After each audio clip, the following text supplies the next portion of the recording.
Книги – это память человечества, не знающая границ и времени.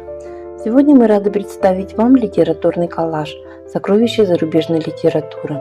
Вместе мы приоткроем двери в сокровищницу мировой классики и вспомним великих авторов и их шедевры, изменившие мир. И начнем мы наш путь с пронзительной, мудрой и по-детски искренней истории, которая прилетела к нам прямиком со звезд. Франция, 20 век, Антуан де Сент-Экзюпери, летчик, философ и вечный мечтатель. Его «Маленький принц» – это пронзительное напоминание зачерствевшему миру взрослых о преданности, дружбе и о том ребенке, которым каждый из нас когда-то был.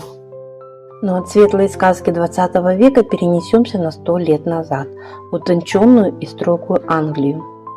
Англия, 19 век, Джейн Остин.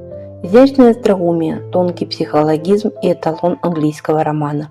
Она доказала, что путь к настоящему счастью лежит через преодоление чужих предрассудков, а искренность чувств всегда выше строгих условностей общества. Светские условности Англии порой рождали бунтарей. Конец 19 столетия подарил миру автора, который превратил саму жизнь в искусство. Великобритания, 19 век, Оскар Уайльд и его блистательный портрет Дориана Грея. Утонченная и пугающая история о цене вечной молодости. Уайльд наполнил миру, истинное лицо человека отражается не в зеркалах, а в его поступках, которые навсегда остаются на холсте души. Но если Уайльд заглядывал в тайники порочной человеческой души, то его французский коллега искал в людях свет и милосердие посреди мрака. Франция, 18 век, Виктор Гюго и его бессмертный собор Парижской Богоматери.